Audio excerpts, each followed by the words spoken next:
আমরা বুয়েটের একটা প্রশ্ন সলভিং এর মাধ্যমে তোমাদের যারা এবার সামনে এসএসসি 26 পরীক্ষা দিবে, তো তোমাদের 4 মার্কের একটা প্রশ্ন কমপ্লিট হয়ে যাবে। মানে তোমাকে এই টাইপের একটা প্রশ্ন আমি ইনশাল্লাহ আশা করি যে তোমাদের বোর্ড পরীক্ষায় দিবে। ঠিক আছে?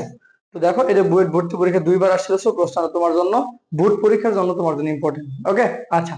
তো দেখো, প্রশ্ন বলছে হাইড্রোজেন পরমাণুর ইলেকট্রন দ্বিতীয় শক্তি স্তর থেকে প্রথম শক্তি স্তরে লাফ দেওয়ার ফলে সৃষ্ট বর্ণালী রেখা তরঙ্গ এবং বর্ণালী নির্ণয় করতে বলছে। তাহলে তোমার যদি কখনো তরঙ্গ দৈর্ঘ্য এবং বর্ণালী নির্ণয় করতে বলে, তোমার প্রথম কাজ তরঙ্গ দৈর্ঘ্য বের করবা। আর সেকেন্ড, আমরা জানি যে প্রত্যেকটা বর্ণের নির্দিষ্ট ধরনের তরঙ্গ দৈর্ঘ্য আছে। বেগুনি, নীল, আসমানি, সবুজ, হলুদ, কমলা, লাল, দৃশ্যমান অন্তর একটা রেঞ্জ আছে, ইউভি রশ্মির একটা রেঞ্জ আছে। ঠিক আছে? তো আমরা কি করবো, এখান থেকে তোমার ল্যামডার মানটা ফার্স্ট বের করবো। একটু খেয়াল করে দেখো, তোমাকে প্রশ্ন বলছে দ্বিতীয় শক্তি স্তর থেকে প্রথম শক্তি স্তরে লাফ দেওয়ার ফলে। দেখো, আমরা সূত্র দেখতে রাখছি, এটাকে বলে রিডবার্গ সমীকরণ। কার সমীকরণ ভাইয়া? রিডবার্গ সমীকরণ। তো সমীকরণ বলছে 1/λ সমান জেড স্কোয়ার আর ইস 1/n1 square minus 1/n2 square. এই ল্যামডা বলছে তরঙ্গ দৈর্ঘ্য, যার হচ্ছে প্রোটন সংখ্যা, আর আর হচ্ছে রিডবার্গ ধ্রুবক।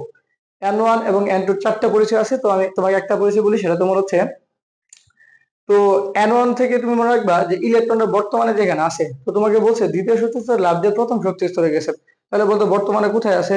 1 নাম্বার আছে। সো তুমি মনে রাখতে পারো n1 মানে b1, b1 মানে কি? তো বাড়বে তিনটা ফর্ম, b1 b2 b3। তাহলে b1 মানে বর্তমান, আর b2 মানে কি বলতে বলো? অতীত। তার মানে ইলেকট্রনটা বর্তমানে যেখানে আছে ওটা হচ্ছে তোমার n1, আর অতীতে যেখানে ছিল সেটা তোমার হচ্ছে n2। সাপোজ মনে করো যে তুমি তোমার বাসায় ছিলা, মিডি বাজার কোচিং এ আসছো, তাহলে তুমি এখন কোথায় আসছো? মিডি বাজার। তো মিডি বাজার তোমার n1, আর তোমার বাসা তোমার হচ্ছে n2। ঠিক আছে? আচ্ছা, তাহলে এখানে ইলেকট্রন বলছে দ্বিতীয় শক্তি স্তর থেকে লাফ দিয়ে প্রথম শক্তি স্তরে আসছে, তাহলে বর্তমানে কোথায় আছে? প্রথমে আসে। তাহলে n1 কত? 1, আর n2 কত তোমার হচ্ছে বলো? 2। তার মানে এখানে n1 বসাবা তুমি হচ্ছে 1, আর n2 কত বসাবা? 2। তাহলে চলো আমরা মানগুলো বসাই। আর যদি তোমার এখানে দেখো কোশ্চেনে বলি যে হাইড্রোজেন পরমাণু, আমরা জানি হাইড্রোজেন পরমাণু প্রোটন সংখ্যা তোমার 1।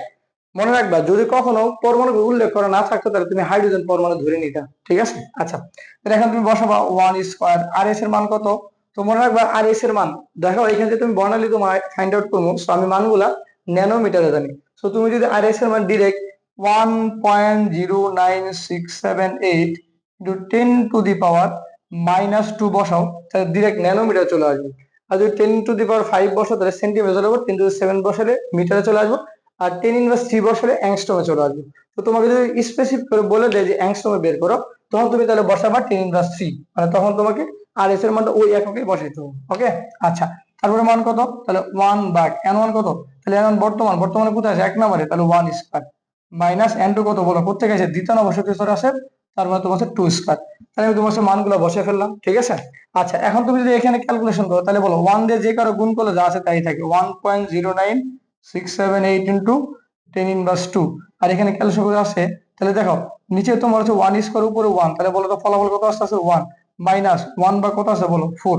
আচ্ছা, আর এটাকে যদি আমি লসাগু করি তাহলে কি আছে বলো? 1.09678 ইন্টু 10⁻²। তাহলে এখানে তুমি যদি লসাগু তাহলে তোমার আছে 4, তাহলে এখানে আসবে 4, 4 থেকে একবার দিলে 3, তাহলে 4 - 1, তাহলে ফলাফল আসছে 1.09678 ইন্টু 10⁻²। তাহলে বলো এখানে কত আছে? ইন্টু, তাহলে 4 থেকে একবার দিলে 3, আর নিচে তোমার হচ্ছে 4। একটু খেয়াল করে দেখো, এটা কিন্তু তোমার হচ্ছে 1/λ মান। এখানে তোমার কিন্তু শুধুমাত্র ল্যামডার মান না, 1/λ। তাহলে তুমি যে মানটা পাশে তাকে কি করবা? উল্টাই দিবা। তাহলে উল্টাই দিলে কি আসছে? দেখো 1/λ আছে, আমি যদি এটাকে উল্টাই দিই তাহলে আসবো, দেখো 3 কিন্তু উপরের সাথে, এটা এই মানটা 3 এর সাথে গুণ আছে, তাহলে 4 উপরে চলে যাবে, তাহলে উপরে লিখবা 4 আর নিচে লিখবা 1.09678 ইন্টু 10⁻² ইন্টু 3। তাহলে এখন তুমি যদি এটা ক্যালকুলেশন করো তাহলে মান পাবা 121.5 ন্যানোমিটার। ঠিক আছে? তার মানে তুমি হচ্ছে এখানে ল্যামডা কত পাইলা? 121.5 ন্যানোমিটার। তো তরঙ্গ দৈর্ঘ্য মান তোমার 121.5 ন্যানোমিটার। এখন তোমাকে বলছে যে বর্ণালী কিরূপ হবে। তা আমরা জানি ইউভি রেশির তরঙ্গ দৈর্ঘ্য রেঞ্জ হচ্ছে তোমার 10 থেকে 380 ন্যানোমিটার। দেখো তো এই রেঞ্জটা কি এটার ভিতরে পড়ে না? হ্যাঁ। তার মানে আমি যদি বলি যে বর্ণালী কি হবে, তাহলে এখানে তোমার সঠিক আনসার হচ্ছে তোমার বর্ণালী হবে তোমার আলট্রা ভায়োলেট বা ইউবি। বর্ণালী হচ্ছে তোমার কোনটা বলো তো ভাইয়া? তাহলে বর্ণালী তোমার হচ্ছে ইউবি। ঠিক আছে? আচ্ছা, আশা করি তুমি হচ্ছে ম্যাথটা বুঝতে পারছো। তো এই ম্যাথটা ইনশাল্লাহ তুমি দেখবা তোমাদের বোর্ড পরীক্ষায় 4 মার্কের জন্য দিয়ে দিবে। ওকে, আচ্ছা।